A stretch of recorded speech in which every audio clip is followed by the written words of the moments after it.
Hi everybody, it's Chris and welcome back to another video. Now anybody that watches this channel regularly will know I'm a big rock fan and in all its kind of genres, and I'm also a big fan of the 1970s, and I'm acutely aware that I don't always share stuff outside of that era and outside of the genre of rock. So I thought I'd rectify that situation today and share with you my top 30 synth pop 45s. Now I've always kind of liked synthesizer based music, and this goes back to loving the theme tune for Doctor Who back when I was a child, but also there's other songs that I've liked over the years that could loosely be put into this this genre of synth pop. So for example, Hot Butter by Popcorn, which came out in 1972 when I was 9. I was at primary school, but that possibly is the first example of a commercially successful synth pop song. And then I do remember in 1974 really loving Autobahn by Kraftwerk, obviously highly edited from the album version, but a great 45. It was just so different to everything else at that time. And then in 1977 I was into punk and metal and so on, but there was loads of stuff in the charts that really fitted into this genre. So for example, Magic Fly by Space, which is kind of almost like Euro pop. And then the Giorgio Moroder written, inspired, produced I Feel Love by Donna Summer. Although it's probably disco, it certainly, I think, is a synth pop classic. And from the same year, although I think this is written in 76 but released in 77, is Oxygen by or Part 4 by Jean-Michel Jarre. And then moving into 78, we got Heart of Glass by Blondie. Is that not synth pop, possibly? Because lots of the synth pop bands had their origins in new wave, maybe even in punk, and I think what they did is they brought that that post-punk energy of new wave and combined it with synthesizer technology. And some movements, the New Romantics for example, really embraced that synthesizer sound. So what I've got for you today is my top 30 synth pop 45s. Now there's some rules to this. I've got to have a physical copy, so that means I've excluded one song that immediately came to mind, and that's Behind the Mask by Yellow Magic Orchestra, which I really like. So I can't include that because I don't have a copy of it. So I've got to have a copy, and it's got to come from the year 79, 80, 81 or 82. So anything after 82 I can't include, and that was just simply to limit it down. And the other thing is it's one song for any one band. Okay, so this first one at number 30, I possibly could have had this playing in the background if it wasn't for copyright, because this is a tune that they use for Top of the Pops as the introduction, but also as the countdown as well to the charts. And it's Yellow Pearl by Phil Lynott. This came out in 1980, features Midge Ure, who at the time was a touring member of Thin Lizzy. And that's Yellow Pearl from 1980 by Phil Lynott. That's at number 30. At 29, I'm not sure where this band come from actually. It's either France or Belgium, possibly. Tell me if you know. Anyway, it's Telex and Moscow Disco. A really simple, kind of really lovely driving beat to it. It's a really good little tune actually. So Moscow Disco from 1979 from Telex. At 28, we're going for German band Trio, Da Da Da. English version on one side, German version on the other. I prefer the German version. Great little simple, so simple, little 45. At number 27, we've got the number one song in Heaven from Sparks. This is produced, possibly even written by Giorgio Moroder. Yes, it's partly written by him. So that's Sparks, the number one song in Heaven, and that's at number 27. At number 26, we've got Einstein A Go-Go by Landscape. Now this is an unusual single for them, in fact, because if you listen to any of their album stuff, they're quite a jazz fusion band, in fact, and this was quite unusual, but incredibly simple but highly effective little 45 from Landscape, and that's from 1981. Einstein A Go-Go, that's at 26. At 25, we've got Japan and Quiet Life. I think this version of it came out in the very early 80s, although the song's from 78 or 79. It's on their Quiet Life album. So Japan, Quiet Life, and that's at number 25. At 24, I'm going for Whip It by Devo. Now, I always struggle with Devo a little bit, but I actually really like the kind of rhythm of this particular song. So Whip It by Devo is at number 24.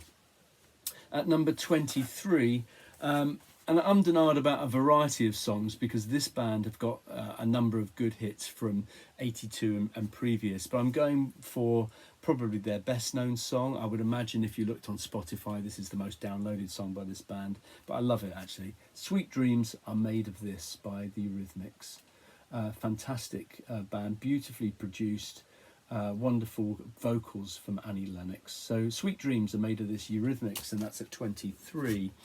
At number 22, I could have gone with their monster hit, but I've gone with something else from this band, which I like just as much actually, and that's Love Action by the Human League.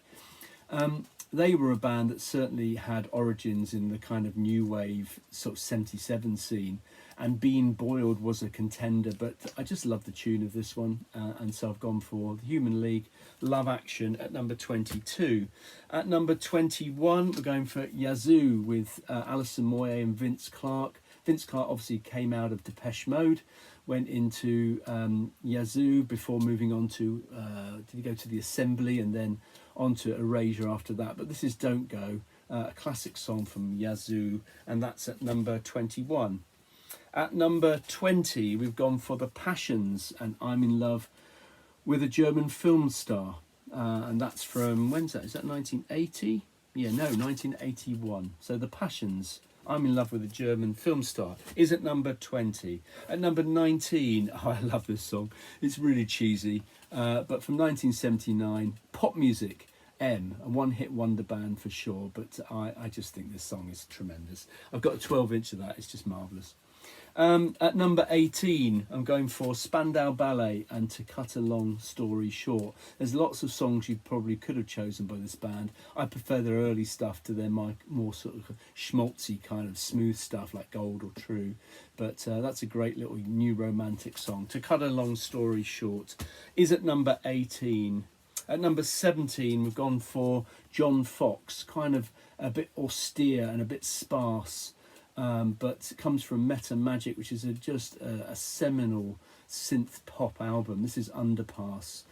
Guy hugely influenced, I think, by the kind of Euro sound. Obviously, I think went interrailing round about the time he recorded Meta Magic. Really European sounding. But anyway, that's at number 17, John Foxx, Underpass. At number 16, I've gone for this by Kraftwerk. Now, it says the model coupled with Computer Love, but the actual A-side is Computer Love, and it has that the thing that was used by Coldplay. I just can't think of the name of the song offhand, but that's Computer Love from, when's that, 1981. So it's not the model, the model's from 78, so I couldn't have included that. So that's Computer Love, that's at number 16. Talk, I think the song by Coldplay is. Anyway, at number 15, this band synth pop. I think their early stuff probably is, and I think this is a decent example of it. Promised You a Miracle by Simple Minds. That's, I think, a great 45. That's at number 15. At number 14, I've gone for The Look of Love by ABC. Classic kind of synth pop 45. That would be on every synth pop collection ever made, wouldn't it? It's a great 45. At number 13, I've gone for Temptation and Heaven 17. Great song. There's a few I could have gone with them, but that's my favourite by them. At number 12, I'm going for Vienna by Ultravox. So Ultravox were quite punky in their John Foxx day, and then when he left and Midure came in, they changed their sound and become much more kind of new romantic synth pop. A really good example of that is their classic Vienna, which I don't think they ever bettered. At number 11, I've gone for, and there's a number of songs I could have chosen for this band for sure, but I've gone for Pale Shelter, You Don't Give Me Love by Tears for Fears. And that's at number 11. So we're into the top 10 now, folks, the top 10. And at number 10, I'm going with Duran Duran and Rio, but not so much actually for the A-side, but for the B-side, which is the Chauffeur, in brackets Blue Silver. Oh, that's a great song. It's a slightly different version to the album, but a great song. So that's Rio, or the Chauffeur, at number 10. At number 9, I'm going for Today by Talk Talk. A band that started off, I think, quite synth popish and then morphed into something far more serious, but I've always loved this single by them. So that's Today by Talk Talk, and that's at number 9. At number 8, I'm going, and again could have chosen loads of songs from this band, but I'm going for their debut, and that's New Life by Depeche Mode. They would go on to maybe better things, but I've always loved that single. So that's at number 8. At number 7, I'm going for Gary Newman and Cars. I love the simplicity of this song. I think it's just a masterpiece. It's brilliant. But I don't think it's as good as the next one, which is his band prior to going solo, which is at number 6, and that's Our Friends Electric by Tubeway Army. That's my number 6. Tremendous 45. So we're into the top 5. What's in the top 5? What haven't I mentioned yet? What haven't I mentioned? Okay, so at number 5, I'm going for Fade to Grey by Visage. John McGeoch, Midure, fantastic band. Stephen Strange. Who else is in this band? Rusty Egan. I think this is just an absolute classic. I don't think they bettered it. And I just think it's well worthy of being in anyone's top 5 synth pop songs. At number 4, again I could have chosen a number from this particular band. Enola Gay springs to mind, Message springs to mind, but I'm going with Electricity. Again, I love the simplicity of this song, and lots of early synth pop was just so simple but so beautiful. So there we are, Electricity, Orchestral Manoeuvres in the Dark. That's at number 4. At number 3 is probably a slightly unusual pick, possibly. And it's Peter Schilling, who's German, I believe. Anyway, and this is Major Tom, Coming Home. Now, I love this song. It's kind of a bit more Euro pop, possibly, than synth pop. But I don't know if any of you have watched the Deutschland 83, 87 or whatever they're called series on telly. Just fantastic. Really, really good. This is the theme tune from that. So I absolutely love that. And that's my number 3. Peter Schilling, Major Tom, Coming Home. Brilliant stuff. Two more. Can you guess what those 2 are? So at number 2, a cover version. I nearly didn't put it in because it is a cover, but it's just classic. Gloria Jones wrote this song or recorded this song originally. It's Tainted Love by Soft Cell. Just a masterpiece of this genre, and that's my number 2, which leaves one track. And bizarrely, although I've showed 45s, I've looked everywhere in this room for this single. I've got it not in a picture sleeve, and I don't know where it is. It's somewhere in here, so I'm going to have to show the album, so bit of a cheat. But at number 1, my synth pop, and some might argue it's not synth pop because it's got some gorgeous guitar work in it, but it's got that kind of synthesizer drive to it, which is so good. This is, I think, a masterpiece of a song. I just adore it. And it's A Flock of Seagulls and I Ran, which is just brilliant. And that is my number 1 synth pop song. So tell me what you think in the comments below. What have I missed? What are your favourites? 79, 80, 81 and 82. Can't be from beyond that years or before then. Tell me what you think in the comments below, and I'll be back sometime soon with another video. Thanks for watching. Cheers.